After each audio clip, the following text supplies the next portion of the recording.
Hi, welcome to Earth Ethos Retreat Series Wind Down. We've done our first year together of decolonizing and re-indigenizing here on Yuin Country under the tutelage and support of beautiful Mother Mountain Gulaga right behind us, who holds such amazing space. We are the three co-facilitators, Jocelyn, Valerie, and Lucas.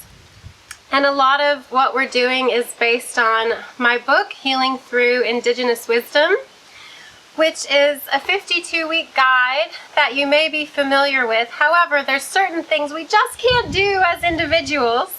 So we have 5 retreats throughout the year that build as a series with different ceremonies. And we just wanted to take a few minutes to talk about our experience as facilitators this year and Jocelyn's experience as apprentice and facilitator over the last year. So could I start with you two? Could you describe a little your experience in these ceremonies and retreats over the last year around the wheel? You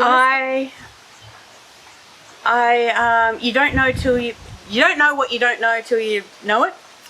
And that was definitely it for me. I've done big retreats in my life, big 5-star things, but the humility of being on the land and being truly connected to this space has been a gift. The processes that Valerie's imparted, they just resonate with me, and I'm gifted. Every time it builds and builds and builds and builds, and yeah, I feel amazing. So thank you. Thank you. It's so lovely watching how it unfolds when we keep showing up and showing up and showing up. What about you? What would you talk about your experiences? Some highlights or? Humbling and becoming. Humbling to become. And just by the nature of what we've had to do, a lot of very practical stuff, like a tent has humbled me a bunch of times. It's an 8-meter tent, it's huge. And even just the process of showing up when you don't know who's coming and how many people are going to be there, and therefore how much space you're actually going to have to be holding, is humbling in its own way. But on the flip side, having actually done a lot of the exercises and activities that we've been taking people through on the retreats, like the magic of them, and it has really been obvious. And it feels sort of deep in my bones that it's sort of working its magic without having to kind of intellectualize it or think through. I kind of really have a sense that there is some wheel turning.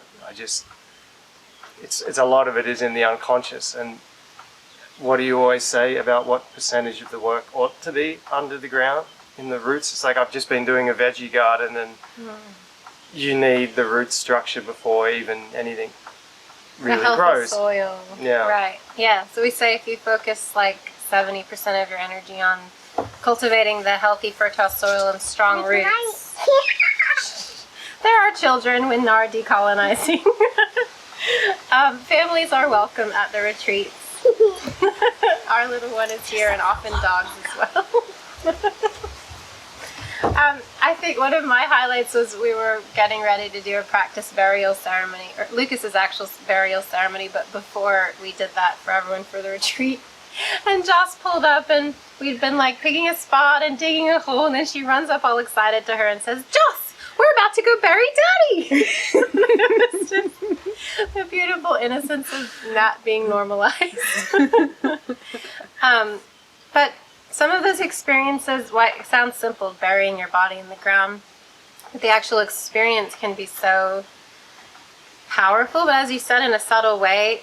I like to think of a lot of this spiritual work as it's not your ayahuasca ceremony, and it's not meant to be. It's meant to not be this massive spiritual hospital type intervention, which is how the locals in Peru saw ayahuasca when we were there. They're like, why are all these Westerners coming to our spiritual emergency room? You know, we don't actually want to be needing that often.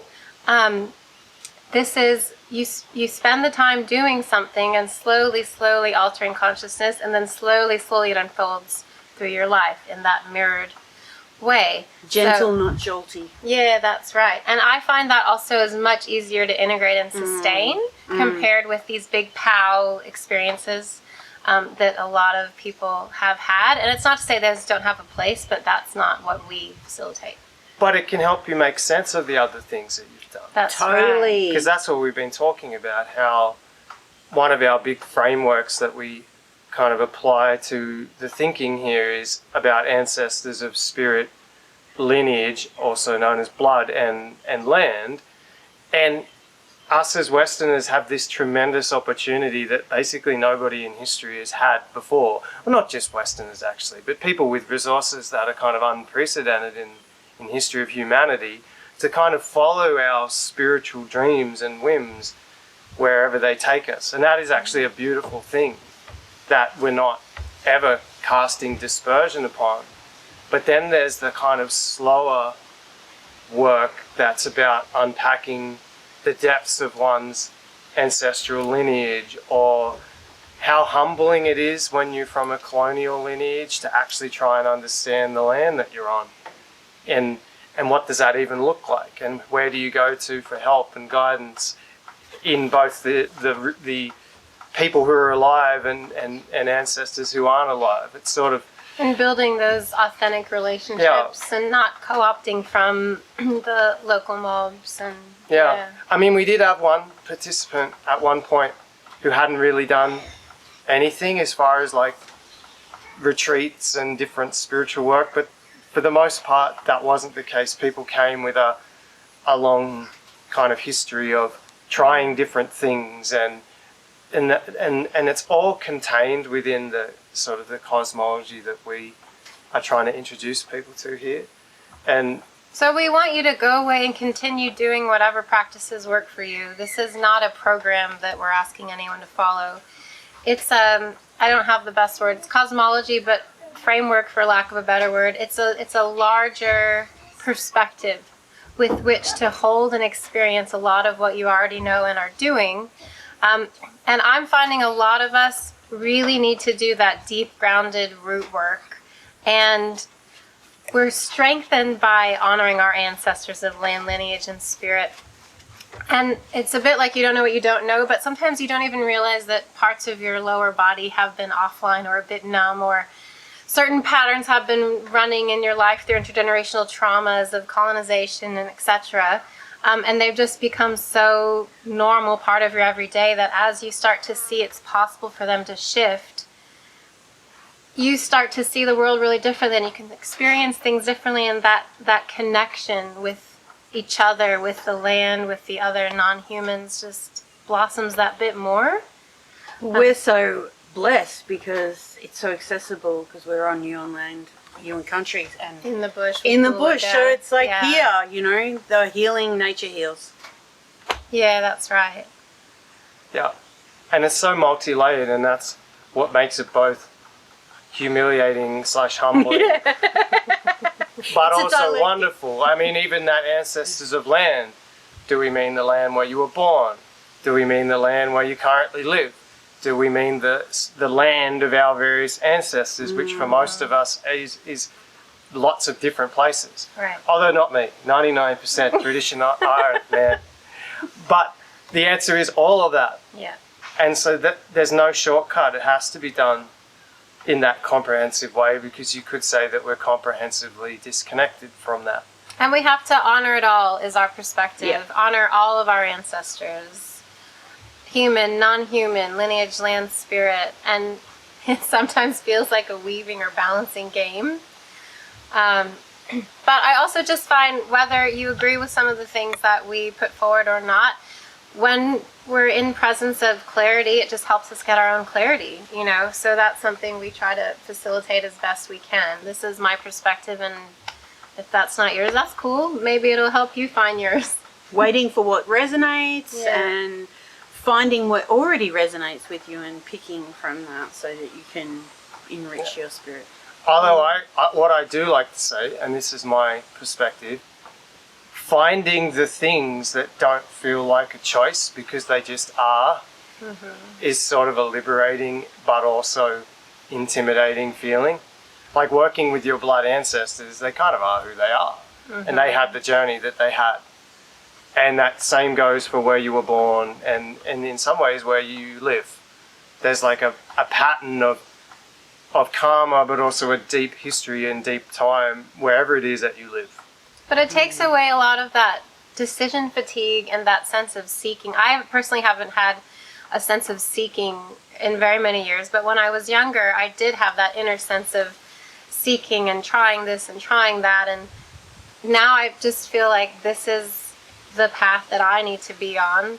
And there may be little tweaks where I need to read this book or try this workshop, but for the most part, it's really just clear. And even if I don't really want to do something, I know I'm going to do it because, like you said, it's just what I need to do. Yeah. For me, it was this looking at all the parts that are all in one. Even when we were looking at one element of the medicine wheel, we were actually looking at all of them at the whole time. So it's if you've got a unity consciousness within you as well, I think that speaks to us. And we don't use the word shamanism and animism a lot, but because they're very loaded, cultural appropriation and all that. But that is what we are working towards. Is my personal wish is that whoever comes here, you strengthen your medicine within, and therefore you are a stronger medicine person in the world and the community, wherever you go. Yep. Yeah. I think that's great. Me too. We hope to hear from some of you and meet some of you and welcome you here to meet Gulga and this land and us in the coming year. Bright blessings. See you soon.